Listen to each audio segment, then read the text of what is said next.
tidak ada mahasiswa yang seharusnya gagal kuliah atau tiba-tiba harus membayar lebih banyak akibat daripada kebijakan ini.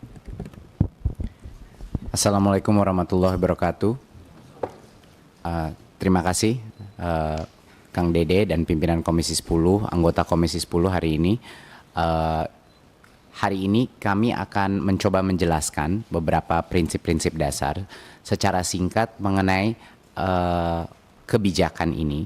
Tapi sebelum itu, saya mungkin ingin mengucapkan pertama apresiasi sebesar-besarnya atas semua masukan dan kritik dari semua pihak, termasuk dan terutama mahasiswa yang mempunyai kepedulian tinggi kepada mahasiswa yang existing maupun dengan mahasiswa baru. Jadi saya salut sekali bahwa ada concern yang sangat tinggi terhadap ini. Kami juga mengapresiasi perguruan tinggi yang responsif kepada kebutuhan mahasiswa, terutama dari keluarga yang tidak mampu.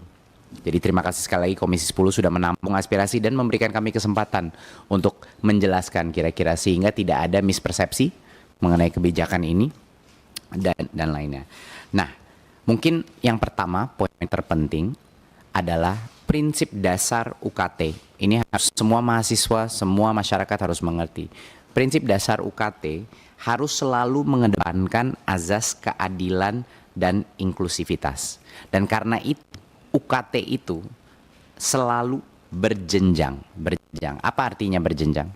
Artinya bagi mahasiswa yang punya keluarga lebih mampu, mereka membayar lebih banyak, dan mahasiswa yang tidak mampu, dia membayar lebih sedikit.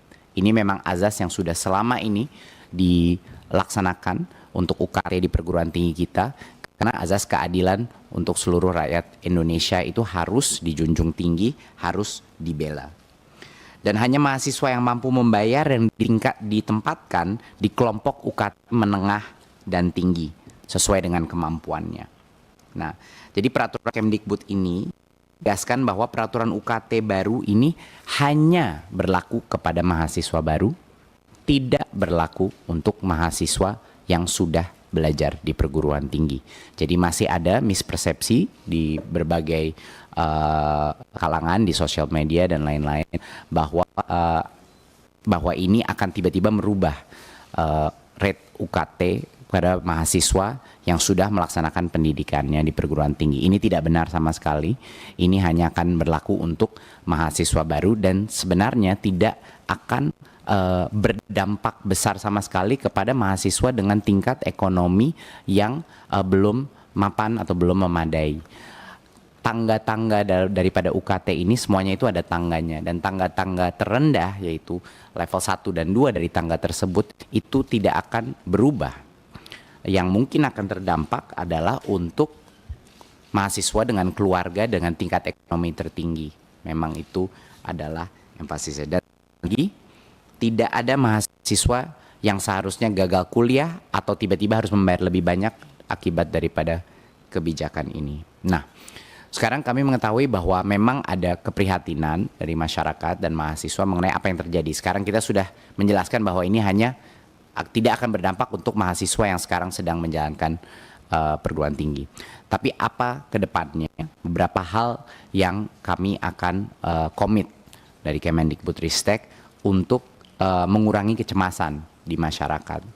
Yang pertama, menurut saya salah satu hal yang harus kita lakukan adalah memastikan bahwa universitas-universitas, terutama perguruan tinggi negeri, untuk memastikan Kemendikbud punya peran yang sangat kuat untuk memastikan kalaupun ada kenaikan harga, bahkan untuk tingkat atau tingkat ekonomi yang lebih tinggi, bahwa peningkatan itu rasional dan masuk akal.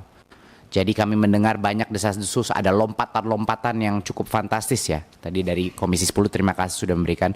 Dan saya berkomit beserta untuk memastikan, karena tentunya harus ada rekomendasi dari kami, untuk memastikan bahwa lompatan-lompatan yang tidak masuk atau tidak rasional, itu akan kami berhentikan. Ya.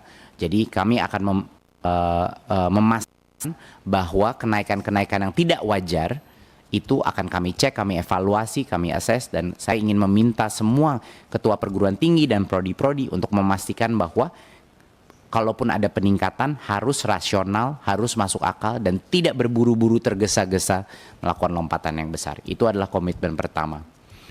Yang kedua adalah, dan ini komitmen bersama bukan hanya Kemendikbud tapi juga Komisi 10. Harapan saya ini menjadi komitmen bersama bahwa dengan adanya kebijakan ini mendorong baik Komisi 10 maupun juga Kemdikbudristek untuk berjuang untuk meningkatkan KIPK untuk mahasiswa-mahasiswa yang di tingkat ekonomi yang sangat membutuhkan.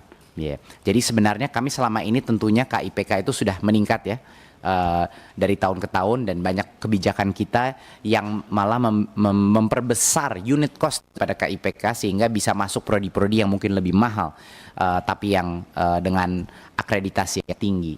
Kami akan terus berjuang untuk ini dan berjuang untuk meningkatkan total jumlah KIPK. Karena memang Bapak Ibu, situasi yang paling ideal, yang terbaik adalah tangga UKT dilaksanakan sehingga yang mampu membayar lebih banyak, yang tidak mampu membayar lebih sedikit. Dan untuk melaksanakan efektif, kita harus memastikan di bagian tangga paling rendah yang paling tidak mampu itu diberikan kesempatan melalui KIK. Jadi komitmen kami adalah untuk berjuang ke kementerian lain dan kepada dan harapan kami Komisi 10 dengan kita untuk berjuang untuk meningkatkan anggaran KIPK sehingga kita memastikan bahwa yang tidak mampu masih bisa mengikuti perguruan tinggi. Itu mungkin beberapa poin besar yang ingin kami utarakan. Tentunya setelah ini Ibu Sekjen akan menjelaskan sedikit mengenai postur anggaran kita, di mana masih juga banyak sekali mispersepsi di masyarakat mengenai berapa sih anggaran yang dikontrol oleh Kemendikbudristek.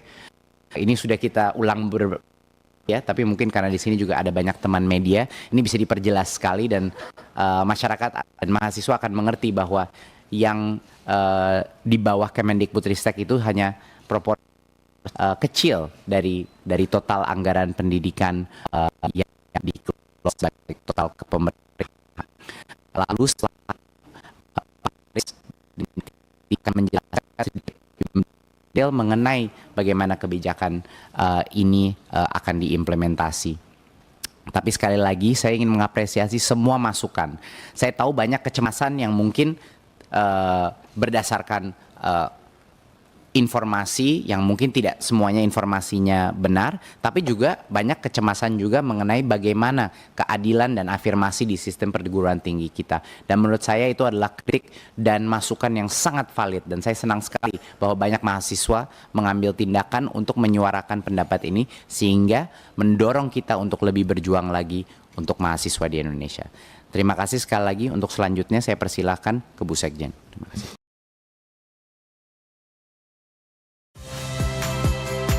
Saya Valentina Sitorus. Saksikan program-program Kompas TV melalui siaran digital, pay TV, dan media streaming lainnya. Kompas TV, independen, terpercaya.